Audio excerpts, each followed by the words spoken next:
All hands, ordered Captain Dave in a voice that carried out over the Hyde Street Pier at San Francisco's National Maritime Museum.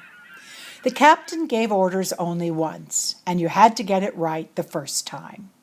I'd won this voyage in competition with other teachers through writing. But before embarking on it, I, like my fourth graders, would have to become an active listener, a team player, and physically fit. To prepare for the voyage, I worked first on the goal of active listening. First mate Daniel helped me learn to give directions only once.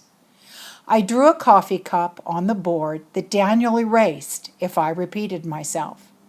Before picking up my coffee each morning, I'd check the drawing to see if I'd earned it.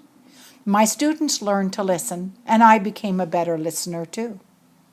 Friends filled a rucksack with letters authentic to the 1930s, when sailors on the C.A. Thayer first harvested codfish.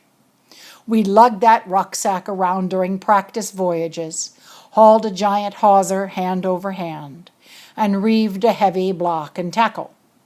The fishing crew rowed across Lake Merced, the line handlers tied 1,000 knots, and the riggers moved garbage cans overhead.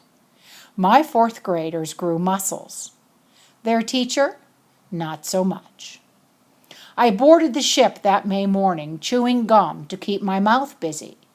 I had to refrain from giving advice, allowing my students to succeed or fail on their own merits. Individual children polished punishment brass when they failed to live up to the captain's expectations. When I failed to live up to my own expectations, I had no such easy way to expiate my sins. We set sail at 0:30 hours.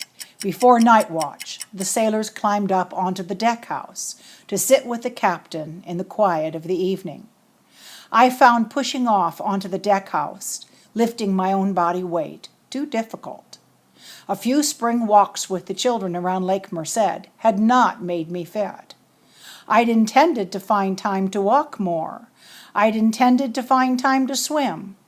I'd intended to find time to lift weights.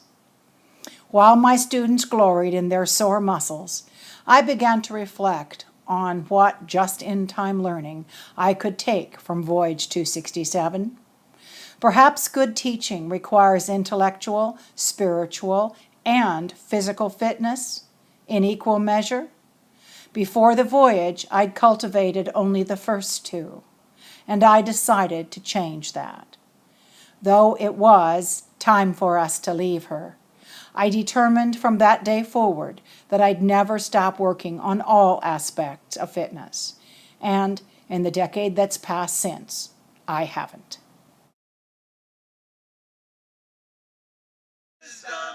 And the winds don't blow, and it's time for us to leave her. Oh, the times was hard and the